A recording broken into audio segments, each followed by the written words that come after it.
India کے شہر آگرہ میں مغل امپائر کے آرکیٹیکٹس کا ایک ایسا شاہکار موجود ہے جس کو آج پوری دنیا تاج محل کے نام سے پہچانتی ہے۔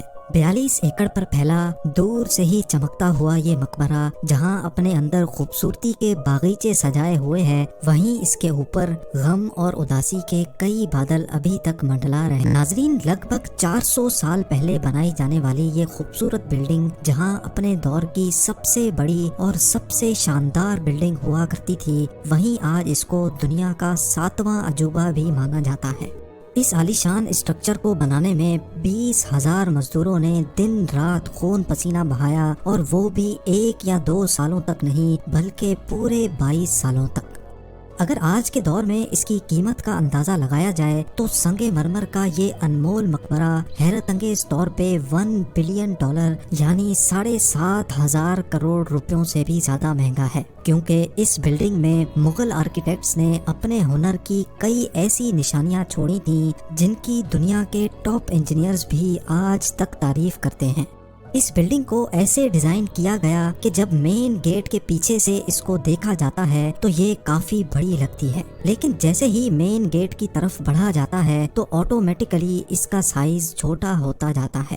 دماغ کو چکرا دینے والی یہ کوئی پہلی ٹرک نہیں تھی جو مغل آرکیٹیکٹس نے استعمال کی ہو۔ اس کے گرد چاروں میناروں کو بالکل سیدھا کھڑا نہیں کیا گیا، بلکہ یہ مینار باہر کی طرف تھوڑا جھکے ہوئے ہیں، کیونکہ اگر ان کو سیدھا کھڑا کیا جاتا تو دور سے دیکھنے پر یہ اندر کی طرف جھکے ہوئے لگتے، جیسا کہ ان مسجدوں میں آپ دیکھ سکتے ہیں۔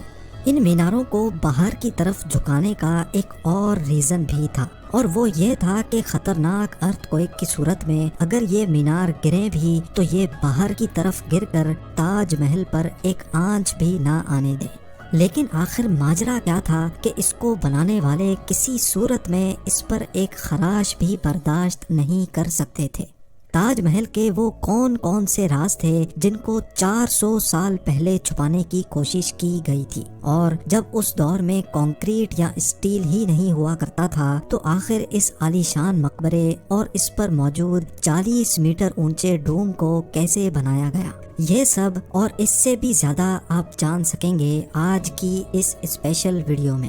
ناظرین، یہ معاملہ اسٹارٹ ہوا تھا سن 1607 میں، جب انڈیا اور پاکستان کے اس خطے میں مغل امپائر کا ہولڈ ہوا کرتا تھا۔ اس دن مغل شہنشاہ کا سب سے چھوٹا بیٹا شہاب الدین محمد خرم 15 سال کا ہو چکا تھا، اور اسی کی سیلیبریشن کے لیے آگرہ فورٹ میں ایک عالیشان پارٹی رکھی گئی تھی۔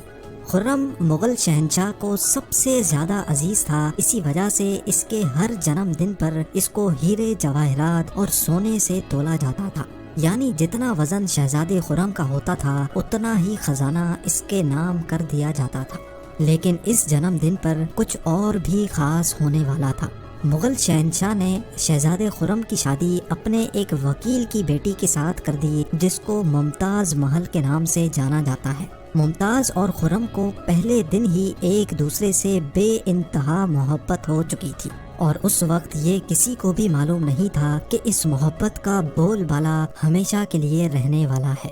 اگلے 10 سالوں تک شہزادے نے کئی جنگیں لڑیں اور ان میں بھرپور کامیابی بھی حاصل کی۔ اسی وجہ سے شہنشاہ نے خوش ہو کر ان کو شاہ جہاں کے لقب سے نوازا، جس کا مطلب ہے دنیا کا بادشاہ۔ شاہ جہاں کی ٹوٹل 6 بیویاں تھیں جو آگرہ فورٹ کے حرم میں ہی رہتی تھی۔ ان 6 میں سے شاہ جہاں سب سے زیادہ محبت ممتاز سے کرتے تھے، اور یہی وجہ تھی کہ ان کا زیادہ تر وقت ممتاز محل کے ساتھ ہی گزرتا تھا۔ وقت تیزی سے گزرتا جا رہا تھا، اور 4 سالوں کے بعد یعنی 1621 میں مغل شہنشاہ اچانک چل بسے۔ شاہ جہاں جو پہلے ہی مغل امپائر میں خاصا فیمس ہو چکا تھا اور جو شہنشاہ کا چہیتا بیٹا بھی تھا، 1628 میں یعنی باپ کی موت کے 7 سالوں بعد اس نے شہنشاہ کی گدی سنبھال لی۔ پوری مغلیہ سلطنت اپنے نئے شہنشاہ سے بے حد خوش نظر آتی تھی۔ یہ وہ پیریڈ تھا جب مغل امپائر اپنے پورے عروج پر تھی، یعنی پورے انڈیا پاکستان کے ساتھ ساتھ افغانستان کے بھی کئی حصوں میں مغلیہ سلطنت کا راج ہوا کرتا تھا۔ سارے فیصلے شاہ جہاں خود کرتا تھا، جبکہ ممتاز محل پیچھے رہ کر شاہ جہاں کو مشورے دیا کرتی تھی۔ لیکن کسی کو بھی اس بات کا علم نہیں تھا کہ یہ خوشیاں عنقریب ماتم میں بدلنے والی ہیں۔ گدی سنبھالے ابھی 1 ہی سال گزرا تھا کہ ایک بار پھر سے مغل امپائر کو دشمنوں کا سامنا کرنا پڑا۔ اگلے 2 سال جنگ چلتی رہی اور شاہ جہاں کو اس جنگ میں بھی بھرپور کامیابی نصیب ہوئی، لیکن شاہ جہاں ابھی اس کامیابی کا جشن مناتے کہ ان کو ایک افسوسناک خبر سے آگاہ کیا گیا۔ ممتاز محل جو کہ شاہ جہاں کے 14ویں بچے کو جنم دے رہی تھی، اس کی حالت بگڑ گئی اور 17 جون سن 1631 کو وہ نہ چاہتے ہوئے بھی اس دنیا سے چل بسی۔ پوری مغلیہ سلطنت کا جشن دیکھتے ہی دیکھتے ماتم میں بدل گیا۔ یہ خبر جو شاہ جہاں پر آگ بن کر گری تھی، اس نے تو جیسے ان کی دنیا ہی ختم کر ڈالی۔ شاہ جہاں کی سب سے پہلی محبت اور ان کی سب سے عزیز بیوی ممتاز محل اس دنیا سے رخصت ہو چکی تھی۔ کہا جاتا ہے کہ اس غم کی پرچائی نے شاہ جہاں کو کالے اندھیروں میں دھکیل دیا تھا۔ اگلے 8 دنوں تک انہوں نے کچھ نہیں کھایا اور اگلے 2 سالوں تک نہ کوئی موسیقی سنی اور نہ ہی پرفیوم لگایا۔ ممتاز محل نے مرنے سے پہلے ایک آخری خواہش کی تھی۔ وہ چاہتی تھیں کہ ان کی قبر دنیا کے سب سے خوبصورت مقبرے میں بنائی جائے۔ اس ٹاسک کو اور ممتاز محل کی آخری خواہش کو پورا کرنے کے لیے شاہ جہاں نے اپنی ساری دولت اور پوری زندگی وقف کرنے کا ارادہ کر لیا۔ ممتاز کے گزرنے کے 6 ماہ بعد یعنی 1632 میں ہی تاج محل کی کنسٹرکشن کا کام شروع کر دیا گیا۔ قریب 20,000 سے بھی زیادہ مزدور، پتھر تراش اور کاریگروں کو پوری سلطنت سے اکٹھا کیا گیا۔ لشکروں کے لشکر شاہ جہاں کے حکم پر آگرہ بلوا لیے گئے تھے۔ کیونکہ ممتاز کی قبر یمنا ریور کے برابر میں موجود تھی، اسی وجہ سے اس جگہ پر دنیا کی سب سے خوبصورت بلڈنگ بنانا کافی مشکل ٹاسک تھا۔ ریور کے کنارے زمین کافی سافٹ ہوتی ہے اور اگر یہاں کھدائی کا کام کیا گیا تو پانی کا بہاؤ تاج محل کی فاؤنڈیشن کو بھی نقصان پہنچا سکتا تھا۔ اس مسئلے سے نمٹنے کے لیے مغل انجینئرز نے یہاں سب سے پہلے زمین کے اندر کئی کنویں کھدوانا شروع کیے۔ مزدور یہ کنویں تب تک کھودتے رہتے جب تک خشک زمین نظر نہ آ جاتی تھی۔ ان کنووں کو پتھروں اور گارے سے بھرا گیا اور پھر اس کے اوپر پتھروں کے بڑے بڑے کالمز کھڑے کیے گئے۔ اس سارے کام کو انجام دینے کے لیے مزدوروں کے ساتھ ساتھ ہاتھیوں کی ایک بہت بڑی فوج کو بھی استعمال کیا گیا۔ مغل انجینئرز کی یہ ٹرک کام کر چکی تھی اور اب ایک ایسی مضبوط فاؤنڈیشن تیار تھی جو نرم زمین پر بھی فولاد بن کر کھڑی تھی۔ فاؤنڈیشن کے بعد اب باری تھی ایک ایسے بلڈنگ ڈیزائن کی جو آج سے پہلے کسی نے بھی نہ دیکھا ہو، ایک ایسا ڈیزائن جو پچھلے سارے ریکارڈ توڑ ڈالے۔ تاج محل کے ڈیزائن کا آئیڈیا شاہ جہاں نے اپنے باپ دادا کے مقبروں سے لیا تھا۔ باپ کے مقبرے سے میناروں کا آئیڈیا لیا گیا، دادا کے مقبرے سے بلڈنگ کور کا آئیڈیا لیا اور اپنے انکل کے مقبرے سے ڈوم کا آئیڈیا لیا تھا۔ اور جب ان سب کو کمبائن کیا گیا تو ایک شاندار اور عالی شان ڈیزائن ابھر کر سامنے آیا۔ بلڈنگ کے اسٹرکچر کو بنانے کے لیے لاکھوں نہیں کروڑوں اینٹیں موقع پر ہی بیک کی گئیں۔ یہ سب اتنا آسان نہیں تھا اور اس میں لا تعداد پیسے بھی بہائے جا رہے تھے۔ ہر گزرتے دن شاہی خزانہ تیزی سے خالی ہوتا جا رہا تھا، لیکن شاہ جہاں کو کسی چیز کی پرواہ نہیں تھی، بس ان کو یہ کام ہر قیمت پر کمپلیٹ کرنا تھا۔ کہا جاتا ہے کہ تاج محل کی کنسٹرکشن میں اتنے زیادہ لوگ لگائے گئے تھے کہ ان کی وجہ سے آس پاس کے علاقوں میں کھانا پینا ختم ہو گیا تھا۔ 20,000 مزدوروں اور کاریگروں کی ڈیمانڈ پوری کرنے کے لیے شاہ جہاں نے آس پاس کے تمام علاقوں سے اناج آگرہ منگا لیا تھا۔ کئی سالوں کی محنت کے بعد بلڈنگ کا اسٹرکچر کمپلیٹ ہو چکا تھا اور اب باری تھی اس کو سنگ مرمر سے سجانے کی۔ یہ سنگ مرمر آگرہ سے 400 کلومیٹر دور راجستھان سے منگایا جانا تھا، کیونکہ یہاں کا مکرانہ ماربل آج تک دنیا کا فائنسٹ ماربل مانا جاتا ہے۔ شاہ جہاں نے تاج محل کے لیے پورا مکرانہ ماربل ریزرو کر لیا تھا، یعنی جب تک تاج محل کی ڈیمانڈ پوری نہیں ہو پائے گی تب تک کسی کو بھی یہ ماربل خریدنے کی اجازت نہیں تھی۔ 1000 ہاتھیوں کی مدد سے ہزاروں ٹن وزنی ماربل راجستھان سے آگرہ منگایا گیا۔ تاج محل کا یہ خوبصورت ڈوم اتنا بڑا ہے کہ اس کا اندازہ صرف آنکھوں سے دیکھ کر ہی لگایا جا سکتا ہے۔ آج کل اس طرح کے ڈوم بڑی آسانی سے اسٹیل اسٹرکچر پر بنائے جا سکتے ہیں، لیکن 400 سال پہلے 40 میٹر اونچے ڈوم کو بنانے میں ان کے پاس صرف پتھروں کا ہی سہارا تھا۔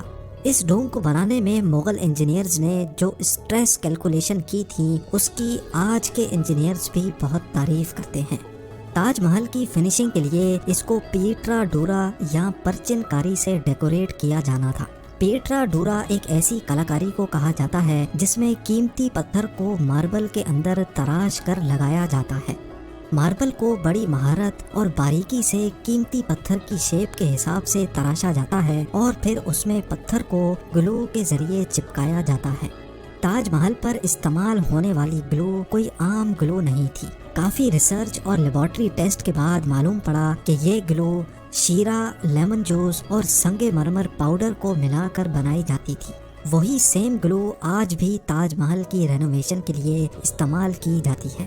تاج محل کی خاص باتوں میں ایک بات یہ بھی ہے کہ یہ دن میں 4 مرتبہ اپنے رنگ بدلتا ہے۔ سورج نکلنے سے پہلے یہ بالکل بلیک شیڈ دیتا ہے، سورج نکلنے کے بعد یہ لائٹ یلو اور پنک شیڈ دیتا ہے، جبکہ دوپہر کے وقت تاج محل کی خوبصورتی کا نیا رخ دیکھنے کو ملتا ہے، نیلے آسمان پر جیسے موتی چمک رہا ہو، اور سن سیٹ کے وقت یہ پوری بلڈنگ گولڈن کلر کی دکھائی دیتی ہے۔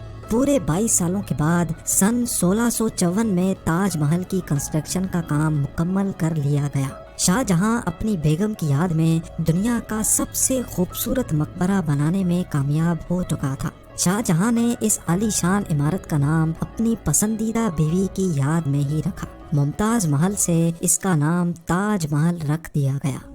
ہر سال شاہ جہاں ممتاز کی برسی پر یمنا ریور کے ذریعے تاج محل پر جایا کرتے تھے۔ یہ تاج محل کی ایسی انٹرنس تھی جس کو صرف شاہی خاندان کے لیے ہی بنایا گیا تھا۔ اس انٹرنس کی دیواروں پر دلکش نقاشی کا کام کیا گیا تھا جو شاید صرف شاہی آنکھوں کے دیکھنے کے لیے ہی کیا گیا تھا۔